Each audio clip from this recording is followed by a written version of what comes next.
दोस्तों, क्या आप भी लोन भरने में असमर्थ हैं और आपको भी परेशानी का सामना करना पड़ रहा है, या तो फिर बैंक वाले आपको जोर जबरदस्ती या तो फिर धमकी दे रहा है? तो इस वीडियो को लास्ट तक देखिए, क्योंकि इस वीडियो के अंदर मैं आप लोगों को जो अपडेट बताने वाला हूं, इस अपडेट के बाद कोई भी बैंक एनबीएफसी आपको परेशान नहीं कर सकता है। बस कुछ बात जो आपको यहाँ पे ध्यान रखना है, आरबीआई ने क्या कहा है उन लोगों के लिए जो लोन डिफॉल्टर हैं, और आज के बाद ये परेशानी आपका खत्म होने वाला है। वीडियो शुरू करने से पहले आप लोगों से एक रिक्वेस्ट भी करना चाहूंगा कि अगर अभी तक आपने हमारे इस YouTube चैनल को सब्सक्राइब नहीं किया है तो सबसे पहले हमारे चैनल को सब्सक्राइब जरूर से कीजिए और बेल वाला नोटिफिकेशन को बेल आउट करना ना भूलिए, क्योंकि मैं इस चैनल पर लगातार इस प्रकार की इन्फॉर्मेशन वाली वीडियो आप लोगों को प्रोवाइड करवाता हूँ। तो देखिए फ्रेंड, यहाँ पे आप लोगों को एक स्क्रीनशॉट में आप लोगों के सामने यहाँ पे ला रहा हूँ, जिसमें देखिए लिखा है कि बैंक लोन नहीं चुकाने पर जोर जबरदस्ती नहीं कर सकता है बैंक। अब क्यों नहीं कर सकता है? यानी कि आरबीआई ने कुछ अधिकार दिया है अपने कस्टमरों को, क्योंकि देखिए काफ़ी शिकायत जो है लोगों का यहाँ पे आ रहा था। जब पैसे की इमरजेंसी होता है तो कोई भी लोग लोन ले सकता है, इसका कोई मतलब नहीं है कि वो लोन नहीं लेगा। अगर इमरजेंसी है तो अपने ज़रूरत को पूरा करने के लिए यहाँ पे देखिए होम लोन, पर्सनल लोन कुछ भी ले सकता है। तो उसी के अकॉर्डिंग आरबीआई ने जो यहाँ पे अधिकार लोगों को दिया है, उसके बाद कोई भी ज़बरदस्ती नहीं कर सकता। क्या कहा है मैं आपको पूरा यहाँ पे पढ़ के दिखा देता हूँ, ठीक है। यहाँ पे बताया कि नई दिल्ली का ये रिपोर्ट है, जिसके जो मैं आप लोगों को बताने वाला हूँ। लोगों को इमरजेंसी में पैसे की जरूरत पड़ने पर लोग लोन का सहारा लेते हैं, जी हाँ।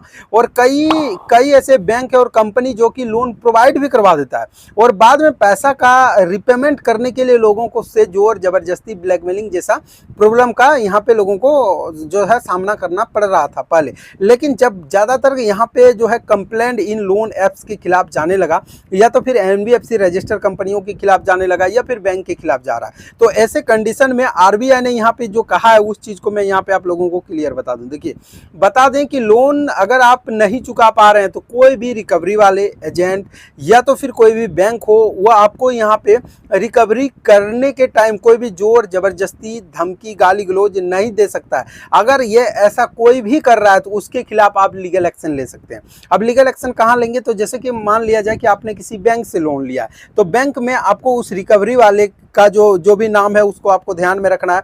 उसके बाद उस बैंक में जाकर लिखित में आपको शिकायत देना है। डायरेक्ट जो ब्रांच मैनेजर होता है, जो बीएम होता है, उनको लिखित में शिकायत देना है। अगर वो नहीं सुनता है तो उनका जो भी हेड ब्रांच होता है वहाँ पे आपको देना है। और अगर फिर भी नहीं आपका प्रॉब्लम का सॉल्व होता है तो आप आरबीआई के ऑफिशियल वेबसाइट पर जाकर उनका जो है कंप्लेंट कर सकते हैं।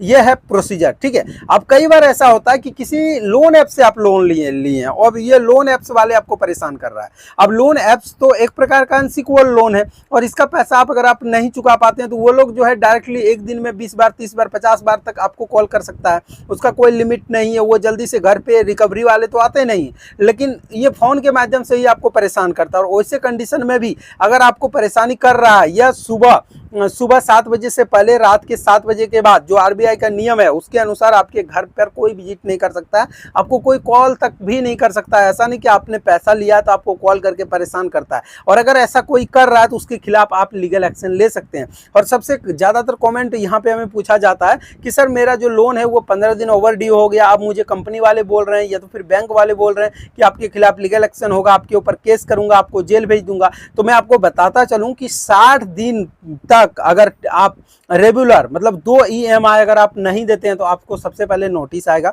नोटिस के बाद आपको बताया जाएगा कि आपको और 30 दिन का टाइम दिया जा रहा है, आप पैसा का पेमेंट करेंगे। और वैसे कंडीशन में भी आप पैसा चुकाने में असमर्थ रहें तो तब जाके, अगर सिक्योर लोन है, बैंक से लिए हैं, तो जो प्रॉपर्टी है उसको नीलाम किया जा सकता है। क्योंकि ईएमआई का जो डिफॉल्टर आप बन चुके हैं, उससे में आपका जो लोन अकाउंट है पहले एनपीए होगा, उसके बाद ही ये सारा प्रोसीजर होता है। ऐसे नहीं तुरंत कि आज मैंने आपको बोला कल आपके खिलाफ लीगल एक्शन हो जाएगा, परसों आपको जो है पुलिस उठा के ले जाएगी, या तो फिर आपके ऊपर जो है लीगल एक्शन हो जाएगा। ऐसा होता नहीं। जो प्रोसीजर है उसी के हिसाब से सारा कुछ यहाँ पे होता है। तो जिन भी लोगों का ये कमेंट आ रहा था ना कि लोन नहीं चुकाने पर क्या होता है, तो मैंने उनको बताया। और मैं खास बात आप लोगों को बताऊं, देखिए, जब भी आप बैंक, एनबीएफसी, पर्सनल लोन, कहीं से भी लोन लिए, अगर उनका कनेक्शन सिविल के साथ है तो लोन को टाइम पर पेमेंट करें। अगर पेमेंट नहीं करेंगे तो सिविल स्कोर खराब होगा, और जो भी मैंने बताया वो सारा प्रोसीजर यहाँ पे होता है।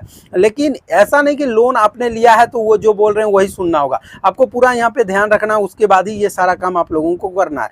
मैंने इस वीडियो के अंदर जो भी इन्फॉर्मेशन मैंने आप लोगों को बताया, मुझे उम्मीद है ये वीडियो आप लोगों को पसंद आया, और अगर पसंद आया तो वीडियो को लाइक शेयर कमेंट जरूर कीजिए। इस वीडियो रिलेटेड कोई भी सवाल अगर आपके मन में है तो आप हमें कमेंट कर जरूर पूछिए। चलिए फ्रेंड, मिलते किसी अगले वीडियो।